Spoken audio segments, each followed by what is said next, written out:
ओम शांति 8/3/2024 प्रातः मुरली। ओम शांति। बाप दादा मधुबन। ओम शांति मीठे बाप दादा, मीठे बच्चे। हाँ जी मीठे बाबा, बाप की सकाश लेने के लिए खुशबूदार फूल बनो। सवेरे सवेरे उठकर याद में बैठ प्यार से बाबा से मीठी मीठी बातें करो। तो बाबा से अगर सकाश लेनी है, भगवान से अगर सकाश लेनी है तो खुशबूदार फूल बनना है।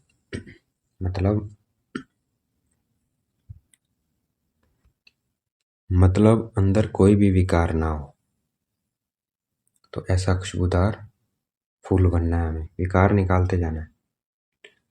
बाप को सब बच्चे नंबरवार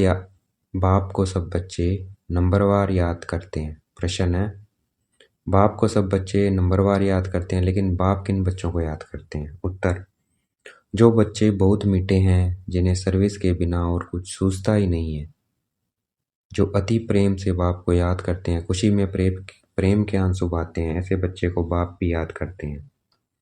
बाप की नज़र फूलों तरफ जाती है, कहेंगे फलानी आत्मा बड़ी अच्छी है।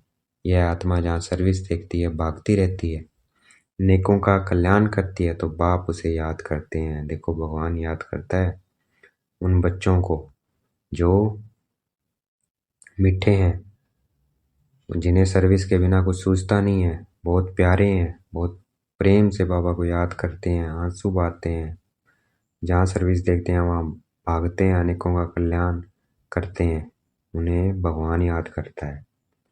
ओम शांति। बाप बैठकर सब आत्माओं को समझाते हैं। शरीर भी याद पड़ता है तो आत्मा भी याद पड़ती है। शरीर बगैर आत्मा को नहीं याद किया जा सकता है। समझा जाता है यह आत्मा अच्छी है, यह बाह्यमुखी है, यह इस दुनिया का सैर आदि करना चाहती है, यह उस दुनिया को भूली हुई है। पहले उनका नाम रूप सामने आता है। किसी भी व्यक्ति को कहेंगे आत्मा ऐसी है तो नाम रूप उसका सामने आता है। फलाने की आत्मा को याद किया जाता है, आत्मा को याद किया जाता है, आत्मा के लिए शांति मांगते हैं। जब कोई मरता तो क्या होता है, भगवान इसकी आत्मा को शांति दे। तो उस व्यक्ति के अंदर जो आत्मा है उसके लिए तो आत्मा को याद किया जाता है, व्यक्ति के उस स्थूल शरीर के थ्रू। फलाने की आत्मा अच्छी सर्विस करती है, इनका बुद्धि योग बाबा के साथ है, इनमें यह गुण है। पहले शरीर को याद करने से फिर आत्मा याद आती है। पहले शरीर याद आएगा क्योंकि शरीर बड़ी चीज है। आत्मा सूक्ष्म में दिखती नहीं है तो कौन याद आएगा? शरीर। फिर आत्मा जो सूक्ष्म बहुत छोटी है वह याद आएगी। इन बड़े शरीर की कोई महिमा नहीं की जाती है। महिमा किसकी है? सारी आत्मा की। आत्मा के लिए शांति मांगते हैं, ये आत्मा ऐसी है, ये तो आत्मा की महिमा है। महिमा आत्मा की ही की जाती है। इनकी आत्मा अच्छी सर्विस करती है, फलाने की आत्मा इनसे अच्छी है। पहले तो शरीर याद आता है, बाप को तो अनेक आत्माओं को याद करना पड़ता है। शरीर का नाम याद नहीं आता है, सिर्फ रूप सामने आता है। फलाने की आत्मा कहने से शरीर जरूर याद पड़ता है। जैसे समझते हैं इस दादा अर्थात ब्रह्मा बाबा, बड़ा आत्मा भाई, इस दादा के शरीर में शिव बाबा आते हैं, जानते हैं इनके तन में बाबा है, शरीर जरूर याद पड़ेगा। मतलब कौन सा शरीर? ब्रह्मा बाबा का। पूछते हैं हम कैसे याद करेंगे? शिव बाबा को ब्रह्मा तन में याद करें या परम धाम में याद करें? कई बच्चे पूछते हैं ब्रह्मा के तन में किसको याद करना है? शिव बाबा को। परम धाम में किसको याद करना है? शिव बाबा को। याद शिव बाबा को करना है। बहुतों का प्रश्न उठता है, बाबा कहते हैं याद तो आत्मा को ही करना है, जहां मर्जी याद कर लो, परंतु शरीर भी जरूर याद आता है। शरीर क्यों याद आता है? क्योंकि इसके शरीर में बाबा आए हैं, इसलिए महत्व है। पहले शरीर फिर आत्मा। बाबा इनके शरीर में बैठा है तो जरूर शरीर याद आएगा। फलाने शरीर वाली आत्मा में यह गुण है, बाबा भी देखते रहते हैं कौन मुझे याद करते हैं, किस में बहुत गुण है, किस किस फूल में खुशबू है। फूलों से सबका प्यार होता है, गुलदस्ता बनाते हैं, उसमें राजा रानी प्रजा भिन्न भिन्न फूल पत्ते आदि सब बनाते हैं। बाप की नज़र फूलों की तरफ जाएगी, कहेंगे फलाने की आत्मा बड़ी अच्छी है, बड़ी सर्विस करती है। आत्म अभिमानी में रह बाप को याद करते रहते हैं, जहाँ सर्विस देखते हैं वहाँ भागते हैं, फिर भी सवेरे उठकर याद में बैठते होंगे तो किसी को याद करते होंगे। शिव बाबा परम धाम में याद आता होगा या मधुबन में याद आता होगा। अगर याद करेंगे तो कहाँ, मधुबन में ब्रह्मा बाबा में और परम धाम में शिव बाबा। याद शिव बाबा को ना बाबा याद आता होगा ना, इसमें शिव बाबा हैं क्योंकि बाप तो अभी नीचे आ गया है, मुरली चलाने नीचे आए हैं ब्रह्मा बाबा में। अभी क्या है, बाबा ब्रह्मा के थ्रू हमें मुरली सुना रहे हैं। यही करेंगे ना हम विजुअलाइज कि बाबा कैसे मुरली सुना रहा है, किसके मुख का यूज़ कर रहा है, ब्रह्मा बाबा की फरिश्ता शरीर का यूज़ करके हमें मुरली सुना रहा है। इनका अपने घर में तो कोई काम नहीं होगा, वहाँ जाकर क्या करेंगे। इस तन में ही प्रवेश करते हैं तो पहले जरूर शरीर याद आएगा, फिर आत्मा। फलाने शरीर में जो आत्मा है ये अनन्य अच्छी है, इनको सर्विस बगैर कुछ सूझता नहीं है, बहुत मीठे हैं। बाबा बैठे रहते हैं, सबको देखते रहते हैं।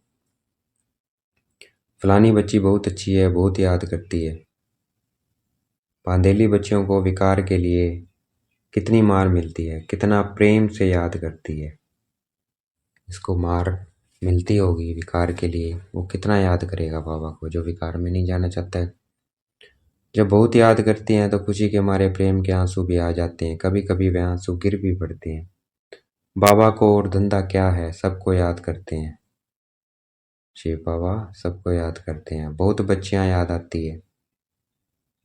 फलाने की आत्मा में दम नहीं है, बाप को याद नहीं करती है, किसी को सुख नहीं देती है, ये अपना ही कल्याण नहीं करती है। बाप तो यही जांच करते रहेंगे, याद करना माना सकाश देना। याद करना, शिव बाबा याद करते हैं मतलब बच्चों को, मतलब क्या है, सकाश देना, सकाश देते हैं। आत्मा का कनेक्शन परमात्मा के साथ रहता है ना, एक दिन आएगा जबकि बच्चे योग में बहुत रहेंगे, यह भी किसी को याद करेंगे तो जट साक्षात्कार होगा। जितना हम योग में रहेंगे, बाबा के योग में रहेंगे, और किसी आत्मा को हम याद करेंगे तो उसको क्या होगा, साक्षात्कार हो जाएगा। आत्मा तो है छोटी बिंदी, साक्षात करें तो भी कोई समझ ना सके, फिर भी शरीर ही याद आता है। आत्मा है छोटी परंतु याद करती है तो उनकी आत्मा पावन बनती जाती है। बगीचे में वैरायटी फूल होते हैं, बाबा भी देखते हैं यह बहुत अच्छा खुशबूदार फूल है, यह इतना नहीं है तो पद भी कम होगा। बाबा के जो मददगार बनते हैं वही उच्च पद पाते हैं, वह भी जो बाप को याद करते रहते हैं। बाबा को याद करते हैं वो उच्च पद पाते हैं। ब्राह्मण से ट्रांसफर हो देवता बनते हैं। यह वर्ण भी संगम पर ही कर सकते हैं, यह वर्ण भी संगम पर ही कर सकते हैं कि यह दैवी फूल है या आसुरी फूल है, क्योंकि अभी कंपैरिजन हो सकता है। फूल तो सब हैं परंतु वैरायटी बहुत है। बाबा भी याद करते रहते हैं, टीचर अपने स्टूडेंट को याद करेंगे ना, यह कम पढ़ते हैं दिल में तो समझेंगे ना, यह बाप भी है टीचर भी है, बाप तो है ही। टीचर बनने का जास्ती चलता है, टीचर को तो रोज पढ़ाना है, इस पढ़ाई की ताकत से वह पद पाते हैं। सुबह को तुम सब भाई बाप की याद में बैठते हो, वह सब्जेक्ट है याद की, फिर मुरली चलती है, वह पढ़ाई है सब्जेक्ट। तो एक सब्जेक्ट है याद का, एक सब्जेक्ट है पढ़ाई का। मुख्य है ही योग और पढ़ाई, दो सब्जेक्ट, चार सब्जेक्ट हैं ज्ञान योग धारणा, उसमें मुख्य क्या है, योग और पढ़ाई। धारणा और सेवा अपने आप हो जाती है। उनको ज्ञान और विज्ञान भी कहते हैं, योग और पढ़ाई को ज्ञान विज्ञान भी कहते हैं। कहा जाता है ये ज्ञान विज्ञान भवन है, बाबा का घर गीता पाठशाला, ये क्या है, ज्ञान विज्ञान भवन सेंटर्स बाबा के, जहाँ बाप आकर सिखलाते हैं। मधुबन मुख्य बाबा मधुबन के लिए बोलते हैं क्योंकि वहाँ शिव बाबा आते हैं, तो वो क्या हो गया, ज्ञान विज्ञान भवन हो गया बड़ा। ज्ञान से सारे सृष्टि की नॉलेज मिल जाती है, विज्ञान माना तुम योग में रहते हो, विज्ञान माना हम योग में रहते हैं, जिसमें तुम पावन बन जाते हो। विज्ञान क्या हो गया, योग, हम योग में रहते हैं मतलब हम वैज्ञानिक हैं। तो विज्ञान माना योग, योग में रहते हो जैसे तुम पावन बन जाते हो। बाबा ने आज हमें वैज्ञानिक भी बना दिया, ज्ञानी और विज्ञानी, विज्ञानी भी बना दिया है। विज्ञान माना तुम योग में रहते हो जिससे तुम पावन बन जाते हो। तुमको अर्थ का पता है। बाप बच्चों को देखते रहते हैं। देही अभिमानी बनने से ही भूत निकलेंगे। जितना हम अपने को आत्मा समझ के मुरली सुन रहे हैं, अभी आत्मा समझ के सुनना है। मैं आत्मा इन कानों से सुन रही हूँ। मैं आत्मा मुख से बाबा बाप दादा मेरे थ्रू मुझसे ये सेवा ले रहे हैं। कर कौन रहा है? बाबा कर रहे हैं, शिव बाबा कर रहे हैं। मैं तो निमित्त मात्र रथ हूँ। मैं आत्मा इस देह से बोल रही हूँ, मुख से बोल रही हूँ। तो ये क्या है? दही अभिमानी बनने से ही भूत निकलेंगे। जितना ऐसे समझेंगे अपने को तो भूत निकलते जाएंगे कि मैं आत्मा इस शरीर को चला रही हूँ, आंखों से देख रही हूँ, कानों से सुन रही हूँ। ये स्मृति में रहे तो भूत निकलते जाएंगे। ऐसे नहीं सबके भूत फट से निकल जाएंगे। हिसाब किताब जब चुकतू हो फिर चलन अनुसार ही पद पाएंगे।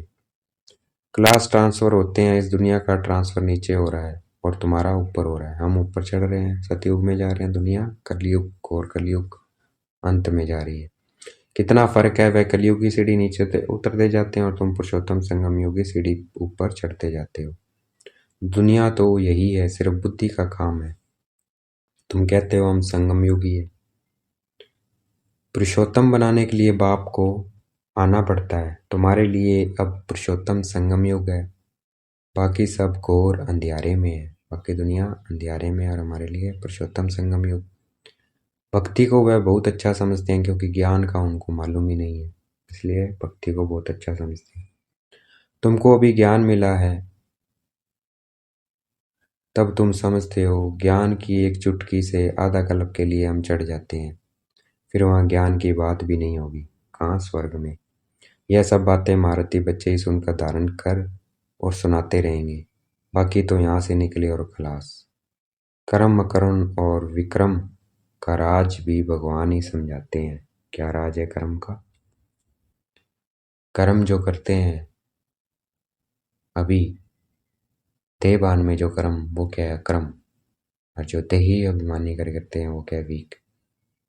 नहीं, जो देहभान में करते हैं वो है विक्रम, और जो देही अभिमानी होकर कर्म करते हैं आत्मिक भान में वो है अक्रम। तो सतयुग में आत्मिक भान होता है, वहाँ विकार होते नहीं, इसलिए वहाँ कर्म अक्रम होता है। अभी क्या है? काम क्रोध मोह लोभ अहंकार के वश कर्म करते हैं तो वो क्या? पाप कर्म बनते हैं। तो ये राज बाबा ने हमें समझाया है।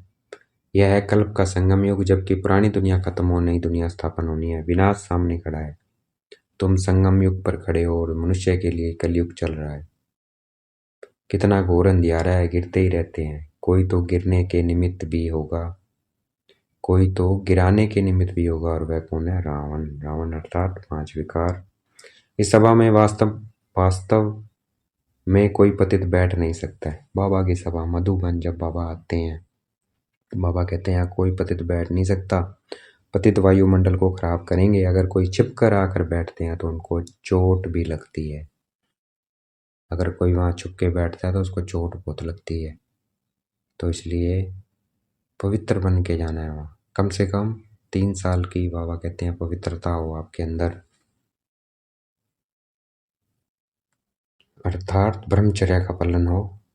और वैसे तो मनसा वाचा कर्मणा भी आप पवित्र होने चाहिए। अगर कोई छिप कर आकर बैठते हैं तो उनको चोट भी लगती है, एकदम गिर पड़ेंगे। ईश्वरीय सभा में कोई दैत्य आकर बैठते हैं तो झट पता पड़ता है।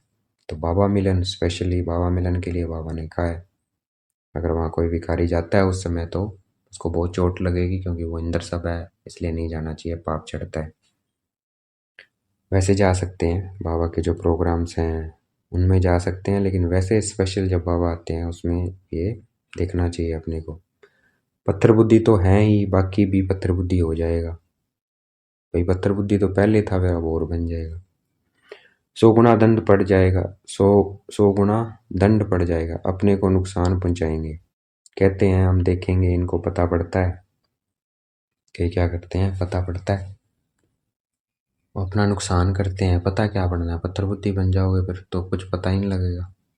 कहते हैं हम देखेंगे, इनको पता पड़ता है। हमको क्या पड़ी है? जो करेगा सो पाएगा। तो इसलिए बाबा के बच्चे तो जो लेके जाते हैं हमारी दीदियाँ हमें, वो सिर्फ पूछती है हमसे। वो तो हमें सच बताना है कि हम हैं। अगर कोई झूठ बोल के जाता है तो सजा किसको मिलेगी? उसको जो जाएगा। हमको क्या पड़ी है, जो करेगा सो पाएगा। हमको जानने की जरूरत नहीं है। बाप से सदैव सच्चा रहना है। बाबा से सच्चे रहो। दीदियों से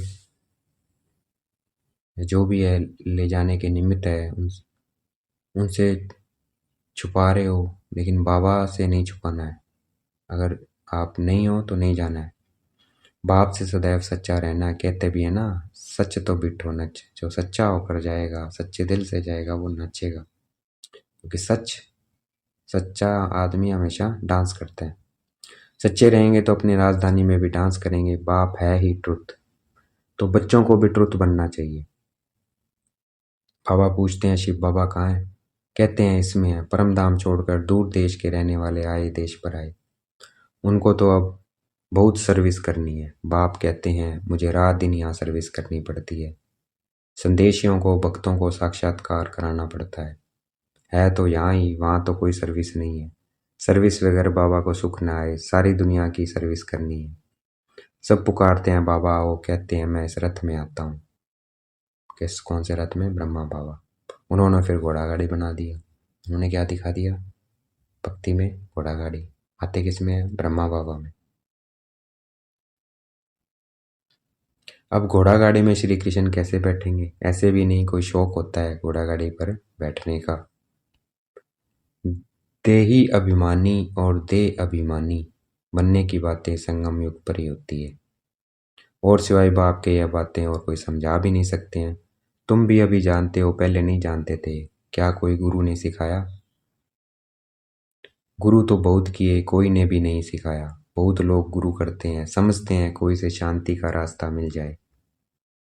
बाप कहते हैं शांति का सागर तो एक बाप ही है, वह साथ ले जाते हैं। सुखधाम शांति धाम का किसी को पता ही नहीं है। कलयुग में है शूद्र वर्ण, पुरुषोत्तम संगम युग पर है ब्राह्मण वर्ण। तो जो संगम युग पर है वो ब्राह्मण है, और जो कलयुग में है वो शूद्र है। इन वर्णों का भी तुम्हारे सिवाय कोई को पता नहीं है।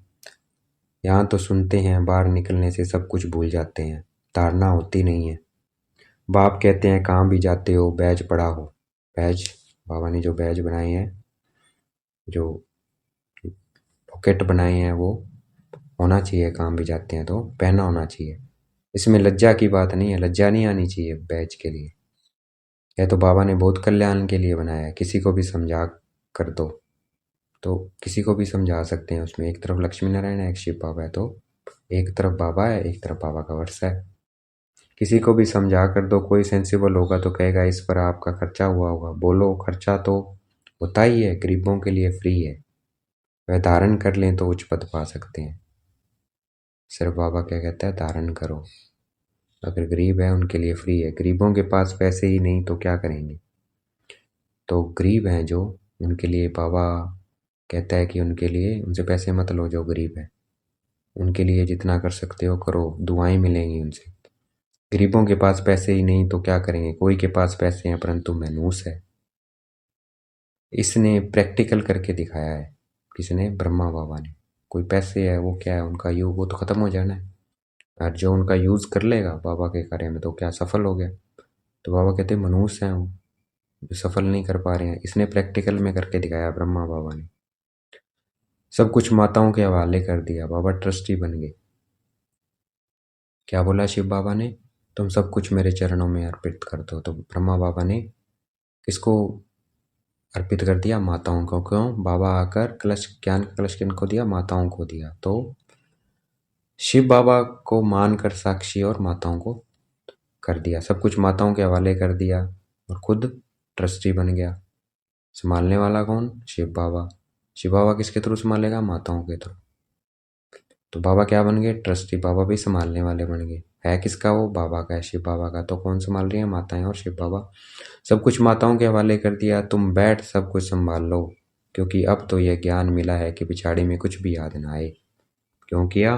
क्योंकि अगर बहुत कुछ होगा पास में तो वो याद आएगा, बाबा नहीं याद आएगा। तो इसलिए ब्रह्मा बाबा ने क्या किया? सब शिव बाबा के हवाले कर दिया। अंतकाल जो स्त्री सिमरे, क्या हाल होता है? वो एक कहावत भी है। तो वैसे ही जो अंतकाल में जो याद आएगा वही वहीं जाएगा। बड़ी बिल्डिंग्स आदि होगी तो अवश्य याद पड़ेगी, परंतु थोड़ा भी ज्ञान सुना तो प्रजा में जरूर आएंगे। बाप तो है ही गरीब निवाज। कोई के पास पैसे होते हैं तो भी मनहूस होते हैं। बाबा तो गरीब निवाज है। बाबा गरीब निवाज मतलब गरीबों को ही अडॉप्ट करते हैं। अगर कोई के पास पैसे होते हैं तो भी मनहूस होते हैं, क्यों? उनका सदुपयोग नहीं कर रहे हैं। ऐसे नहीं समझते हैं कि पहला वारिस तो शिव बाबा है, तो हमें किसको वारिस बनाना है? अपना शिव बाबा को बनाना है। सब बाबा को बुद्धि से सब कुछ, बाबा ये तेरा है, घर भी तेरा, बच्चे भी तेरे, मम्मी पापा भाई बहन सब संबंध रिश्तेदार दोस्त सब किसके हैं? शिव बाबा के हैं। और किसने तो उनकी फिक्र नहीं करनी है, बाबा संभालेगा। बाबा को सौंप के हमें क्या करना है? हमें सिर्फ शिव बाबा को याद करना है, ट्रस्टी बन के रहना है।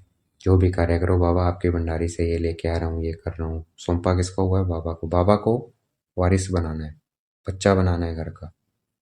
ऐसे नहीं समझते हैं कि पहला वारिस तो शिव बाबा है। भगवान वारिस तो भक्ति मार्ग में भी है। ईश्वर अर्थ देते हैं, भक्ति में भी देते हैं। क्या वह कंगाल है जो उनको देते हैं? बाबा पूछ रहे हैं, भगवान को कल्याण है, कंगाल है। समझते हैं ईश्वर के नाम पर गरीबों को देंगे तो ईश्वर अवज में देंगे। भक्ति में क्या समझते हैं? ईश्वर को देंगे तो मिलेगा वो दूसरे जन्म में। जन्म के लिए करते हैं, दूसरे जन्म में मिलता तो है। कहते हैं दे दान तो छूटे ग्रहण। बाप को सब कुछ दे दिया, शरीर मित्र संबंधी आदि सब कुछ बाबा को समर्पण कर दिया। यह सब कुछ आपका है। इस समय सारी दुनिया पर ग्रहण लगा हुआ है। वह कैसे एक एक सेकंड में छूटता है, काले से कोरे कैसे बनते हो, यह सब तुम भी जानते हो, फिर औरों को समझाते हो। जो कहते हैं हम अंदर में समझते हैं परंतु किसी को समझा नहीं सकते हैं, वह भी कोई काम के नहीं है। बाप कहते हैं दे दान तो छूटे ग्रहण। हम तुमको अविनाशी रतन देते हैं, वह सबको देते जाओ तो भारत पर व सारी दुनिया पर जो राहु का ग्रहण बैठा हुआ है वह उतर जाएगा। जो बाबा ये ज्ञान रत्न दे रहे हैं सबको बांटते जाएंगे तो दुनिया पे या भारत पे जो ग्रहण है, बाबा कहते हैं वो हट जाएगा, वह उतर जाएगा और बृहस्पति की दशा हो जाएगी। सबसे अच्छी होती है बृहस्पति की दशा। अब तुम जानते हो भारत खास और आम दुनिया पर राहु का ग्रहण लगा हुआ है, वह कैसे छूटे? यह तो बाप है ना। बाप तुम्हारे से पुराना लेकर नया देते हैं। इसको कहा जाता है बृहस्पति की दशा। मुक्ति धाम में जाने वालों के लिए बृहस्पति की दशा नहीं कहेंगे। बृहस्पति की दशा कौन है? जो जीवन मुक्ति में जाएंगे, और जो परम धाम में जाएंगे उनके लिए बृहस्पति की दशा नहीं कहेंगे, क्योंकि वहां तो सबको जाना ही है, बाबा लेकर जाएगा। जो पवित्र बन जाएगा, नहीं तो बाबा बनाकर लेके जाएगा। अच्छा, अब देखेंगे बाप दादा हमें याद प्यार दे रहे हैं। मीठे मीठे सिकलते बच्चों प्रति माता पिता बाप दादा का याद प्यार। Good morning. रूहानी बाप की रूहानी बच्चों को नमस्ते। हमें भी बाप दादा को याद प्यार देना है। हम रूहानी बच्चों की रूहानी बाप दादा को दिलवा जान शिकवा प्रेम से बेहद का याद प्यार और नमस्ते। धारणा के लिए मुख्य सार है, सदा खुशी में डांस करने के लिए सच्चे बाप से सदा सच्चा रहना है, कुछ भी छिपाना नहीं है, सच्चा रहना है। खुशी में अगर डांस करना है तो बाप जो अविनाशी रतन देते हैं वह सबको बांटने हैं। साथ साथ शिव बाबा को अपना वारिस बनाकर, बाबा को अपना वारिस, अपना बच्चा, सब कुछ सफल करना है। इसमें मनहूस नहीं बनना है। आज का वरदान है बिंदु और बूंद। बिंदु और बूंद के महत्व को समझ अपनी श्रेष्ठ स्थिति बनाने वाले सिद्धि स्वरूप भव। बिंदु में आत्मा बिंदी, बाबा बिंदी और ड्रामा बिंदी, और बूंद पर शुद्ध संकल्प।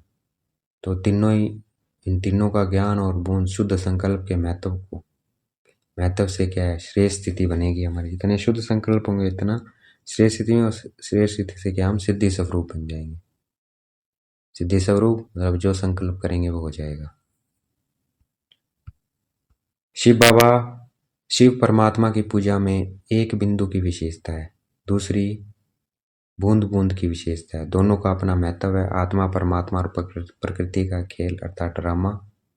तीनों का ज्ञान प्रैक्टिकल लाइफ में बिंदु ही अनुभव होता है, और बूंद है शुद्ध संकल्पों की समृद्धि जिससे मिलन की सिद्धि का अनुभव होता है। रूह रियान में प्राप्तियों की शीतल बूंद बाप पर डालते हो, इसी से ही श्रेष्ठ स्थिति बन जाती है। इसी का यादगार भक्ति में भी चला आता है। आज का स्लोगन है, ज्यादा बोलने से दिमाग की एनर्जी कम हो जाती है, इसलिए शॉर्ट और स्वीट बोलो। कम बोलना है और मीठा बोलना है। अच्छा। ओम शांति। शुक्रिया मीठे बाबा, शुक्रिया।